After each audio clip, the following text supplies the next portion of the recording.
Hello, it's Dr. Saldivar again. Today we'll be looking at Chapter 5 of the Feldman text, Essentials of Understanding Psychology. Chapter 5 focuses on the concept of learning. Feldman defines learning as a relatively permanent change in behavior due to experience. So let's reflect upon this. Think about it in the context of your own experiences as a human growing up. We may think of learning in the obvious sense of I went to school and I learned my multiplication tables, or my one of my parents taught me how to change the oil in my car, or one of my grandparents taught me some old family recipe, or whatnot. Those are applied or specific examples of learning. But in a more general sense, I think we can agree that Feldman has a pretty good definition here, right? Learning, a relatively permanent change in behavior due to something we've experienced. Now, modern psychology divides learning up into three broad areas, and we'll look at these in sequence here. The first kind of learning that psychologists think about is called classical conditioning. And as you'll see in the textbook reading, this goes back to the late 19th century, the 1890s, in terms of when it was formally studied, although really this kind of learning, classical conditioning, goes back for thousands of years. It's learning as training, getting someone or something, in this example, a dog, to behave in a certain way without really necessarily having any kind of explanation or any kind of discussion with the dog. You're just creating conditions where it acts a certain way in response to certain stimuli. So in the before conditioning example, we may present a dog with what's called a neutral stimulus, like a ringing bell. And the dog may or may not have any reaction to the ringing bell. The dog may think, well, that's an interesting noise. It's kind of in the background. Or they may pay some attention and then decide it's harmless and sort of stop worrying about it. But the point is that there's not really any major behavior change that comes from this neutral stimulus of ringing a bell. In contrast, an unconditioned stimulus is when a living thing, in this example, the dog, has a reaction that comes from within. It's instinctual and not something that it's been taught to do. The classic example from Pavlov's dog that you read about in the text, Pavlov noticed his dogs would begin to salivate when their food bowls came out. So this is an unconditioned stimulus. A dog sees its food, it starts to salivate. It was never taught to do that. It just does it instinctively. The conditioning process, then, in this example, might include feeding the dog, bringing out its food, while ringing a bell. So the dog gets used to seeing its food presented at the same time the bell is ringing. It'll begin to associate the ringing of the bell with the presence of the food. Its salivation then takes place not only when the food is present, but also when the bell is ringing. After this course or process of classical conditioning, then, you'll arrive at what's called a conditioned stimulus. Pavlov found that by ringing a bell, he could make the dog salivate, where it would not do so before, because the dog had come to associate the ringing bell with its food being made available. It salivates when its food is available, so over time, the ringing bell and the presence of food became unified or connected in the dog's thinking, and so just hearing the bell would be enough for the dog to start salivating. This is an example, again, of learning as training. Any animal trainer, whether it's a dog trainer who tries to help you train your dog at home to make sure that it isn't being destructive or hurting itself or hurting other people, animal trainers in a entertainment capacity, a circus or some show with trained animals. The idea with classical conditioning is to take advantage of some stuff the animal's already doing, and then gradually over time build a connection in the animal's mind with that thing it already does with some other behavior that's desirable or that's wanted, and then you can take away the original stimulus and just leave the conditioned stimulus, and the animal will do the same thing. Will continue to behave in the same way. Now, this again goes back to the late 19th century. Starting in the 1920s, 1930s, psychologists led by an American named B.F. Skinner, began to look at a different school of thought, a different way of thinking about learning that was called operant conditioning. And operant conditioning was based on applying stimulus, a stimulus that was positive, that was desirable, or removing a stimulus, especially a stimulus that was seen as desirable. So the idea of positive reinforcement to begin. Positive reinforcement is the process by which you introduce or allow to continue the presence of something that's desirable, that's wanted, let's say food. Negative reinforcement is not punishment. That's different in this conceptualization. Negative reinforcement doesn't mean punishment. It means taking away something that's desirable. Positive punishment means the introduction of something that is unwanted or not desirable, and then negative punishment is the taking away of that positive punishment. The overall goal here, as you can see from the left-hand side of the chart, is typically the thinking with operant conditioning is that if we introduce or take away in some series of steps, introduce positive reinforcement, give something that's desirable, or introduce negative reinforcement, take away something desirable, that will tend to increase the frequency of behavior that's viewed as desirable. In contrast, by introducing or removing some kind of punishment, the goal there is to decrease the frequency of undesirable behavior. You'll see from the reading, kind of a classical example of this, something that Skinner did a lot of, is training rats to associate blinking lights with certain actions that they were expected to take. So here you see in an approach that was meant to reward a certain behavior, the rats would be shown a blinking green light in their cage. This was all a cage that was had a lot of electronic apparatus integrated into it so that the researchers could do their research and film with a film camera kind of off in the distance.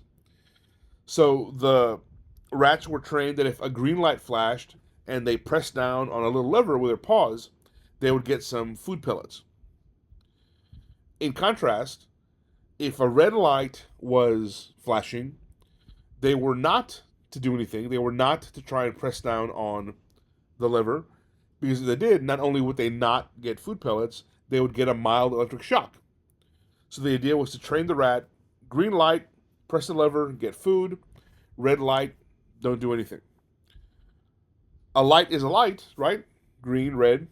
But because the researchers attached meaning or significance to a green light versus red light, green light means food if you press the lever, red light means punishment, electrical shock, if you touch the lever. Naturally, over time, the rats would learn: green light, let me press the lever, get a snack; red light, I'm not touching the lever. I don't want to get an electrical shock. This is a simple example, but to this day, operant conditioning is used not just with animals, although certainly that's part of it, but also with humans in different training programs. Think of your own experiences growing up. Think of times when family members, or maybe people in school, maybe people in, if you had a coach who would punish your team for losing by making you do extra exercise or whatever. At its heart, those kinds of approaches to learning are examples of operant conditioning. Introducing or removing rewards, things that are positive, desirable, or introducing or removing punishments, things that are seen as not desirable. Again, operant conditioning, another example of learning as a process of training. The mouse in this example and the dog in the prior classical conditioning example, their feelings weren't taken into account. Their opinions about what was happening were not taken into account, right? They were just being trained: if this happens, then do this. If you perceive this stimulus, then react in this way. Over time, psychologists and others, especially educators and certainly many parents, families, began to feel that education as training can only ever get you so far. Doesn't it make sense? Would it be desirable? Many people ask themselves, including psychologists. What if we look at education as a process where the person who is being educated has a say in what's happening, where they can understand why they're being asked to do what they're doing? I think, like many of us, I remember when I was a young child learning the multiplication tables. I'm sure there was some part of me that thought, this is pointless. Why am I sitting here reciting 1 times 1 is 1, 1 times 2 is 2, 1 times 3 is 3? I mean, who cares? What's the purpose? Sitting there multiplication, reciting your times tables over and over and over again until you have memorized, that's an example of learning as training. That's a kind of conditioning. Learning what multiplication is, what multiplication is useful for in the real world. How can I benefit from understanding multiplication? How does my life get better by being able to multiply numbers? That involves me as a learner having to have some buy-in or ascribe some relevance, some benefit to what I'm learning. And it's this idea of trying to get away from training and getting towards a place where learners understand the significance of what they're doing, why they should learn. That's a more modern conception. We call it a cognitive approach to learning. Again, cognitive is our psychology term that means having to do with thinking, mental processes. This cognitive approach to learning is one that's grounded in the learner being able to understand, to ascribe significance or meaning to what it is they're learning. So instead of just going through the motions, being trained to do something that you may not really understand or really even care about, modern learning seeks to create a situation where the person who's doing the learning feels like they have a benefit they can get from it. That there's a reason why they're learning these things instead of just going through the motions. The cognitive approaches to learning, the modern take on learning, can look slightly different from classroom to classroom, school to school, situation to situation. There are more examples in the text, but what I want to highlight here is just kind of the major characteristics of these cognitive approaches to learning. There's a focus on mental processes. So again, instead of just sitting there reciting the times tables, 1 times 1 is 1, 1 times 2 is 2. A more cognitive approach to math education, for example, might help students understand what is multiplication really. It's a next step or an other side of the coin to addition, right? In the same way that division is the other side of the coin to subtraction. There's a relationship between addition and multiplication. Multiplication doesn't just float out there in space. So that's an example of focusing with this math example on helping the learner understand how stuff they've already learned, things they already know, addition, can help them connect, understand, make meaning of this new thing that they're learning, multiplication. Latent learning is the idea or the concept about acquiring knowledge without reinforcement. Sometimes we learn things because we're interested in them, because we find it, we can define for ourselves some use, some benefit. We don't necessarily, as humans, need to be told for every single thing, here's how this is beneficial to you. So, some learning theorists who came after the behaviorists, after B.F. Skinner and other people that looked at operant conditioning, argued, it's possible to waste time with all these this reinforcement approach. Sometimes people may actually want to learn stuff just because they want to learn it. So instead of wasting time trying to punish them for not doing something or reward them for doing something, what if we just tell them what the thing is, the concept, the idea, and they may desire to learn it on their own. And that would let them not only take part in the learning process in a more active way, but it may actually result in better learning because people are doing what they want to do instead of what they're forced to do or being trained up to do. A lot of the learning that we do too, and this is one of the things that helped kind of overturn the idea that most learning is working along the lines of operant conditioning. A lot of times we as humans learn by watching others. We're not necessarily ever explicitly told this is how you should do something, this is how you should behave, this is how you should take a certain action. Instead, by looking at others in the world around us, we see, oh, this is how you do things. If we needed to have reinforcement or punishment in order to do stuff, how is it that we are able to do things that no one ever sat down and taught us how to do? We just learn by observing. We as humans have an impulse to want to mimic, to want to be like, to be accepted by other humans around us. And a big way that we get towards that acceptance is by doing things that we see other people doing in the way that they're doing them. That's observational learning. And then certainly even beyond our immediate environment, there are cultural influences that affect how we learn. Uh, I'm speaking to you in English. All of you that are hearing me that speak English, um, you picked up English certainly growing up in the world. Your family may have spoken English to you. Some of you may have learned English as a second language, which means you went to school, went to class, had other opportunities to learn and practice English. But none of us in this class, including me, invented English, right? In fact, of course, not one single individual invented English. English evolved from other languages over hundreds of years. But the point is, again, most of us didn't ever sit and think about, I should start mimicking these noises, these sounds that people around me are making, my family, my friends, my brothers and sisters, so they can understand me. There's something instinctual in us humans, something that evolution put there, where we have an ability to learn language, especially as young children. We learn language, again, by imitation, by observation, by being aware of what's happening around us, because we see there's a use to it.